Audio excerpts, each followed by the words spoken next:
Answer ಏನು ಬರೀತಿದ್ಯಾ?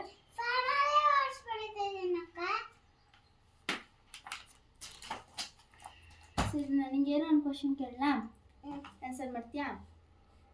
ಶ್ರೀಹರಿಯ ಮಗ ಬ್ರಹ್ಮ, ಬ್ರಹ್ಮನ ಮಗ ಮರೀಚಿ, ಮರೀಚಿಯ ಮಗ ಕಶ್ಯಪ, ಕಶ್ಯಪನ ಮಗ ಸೂರ್ಯ, ಸೂರ್ಯನ ಮಗ ಮನುವಿನ ಮಗ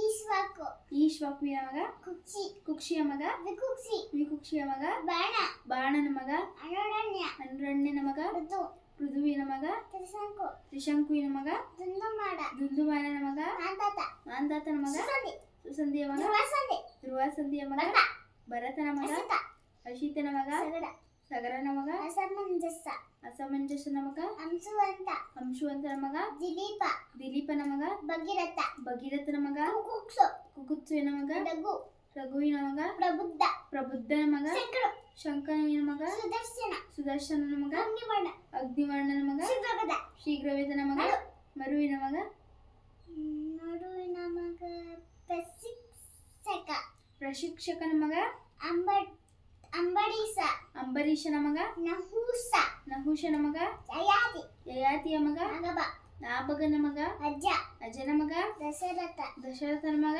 ಶ್ರೀರಾಮಚಂದ್ರನ ಪ್ರಭು. ಶ್ರೀರಾಮನ ಮಕ್ಕಳು ರಾಮ ಮತ್ತು ಕೃಷ್ಣ. ಶ್ರೀಹರಿಯರು ಕೃಷ್ಣ. ಭಗೀರಥ ಯಾರನ್ನು ಭೂಮಿ ಮೇಲೆ ಕಳಿಸಿತು? ಗಂಗೆಯ ದೇವಿ. ರಾಮ ಎಂತಕ್ಕೆ ಭೂಮಿ ಮೇಲೆ ಹುಟ್ಟಿದ್ದು? ಲೋಕ ಕಲ್ಯಾಣಕ್ಕೆ. ರಾಮ ಯಾರನ್ನು ಸಂಹಾರ ಮಾಡಿದ್ದು? ರಾವಣ. ರಾಮನ ಭಕ್ತ ಯಾರು? ಹನುಮಂತ. ರಾಮನ ಊರು ಯಾವುದು? ಅಯೋಧ್ಯ. ಅಕ್ಕ, ನಿಂಗೊಂದು ಕ್ವಶನ್ ಕೇಳ? ಕೇಳು. ಯಾವಾಗ ಎಕ್ಸಾಮ್? ನಾಳೆ. ಮತ್ತೆ ಎದ್ದಾಗ ಓದ್ಕೋಣ, ಇಲ್ಲೇ ನಾನು ಕೇಳಕ್ ಬಂದಿದ್ಯಾ?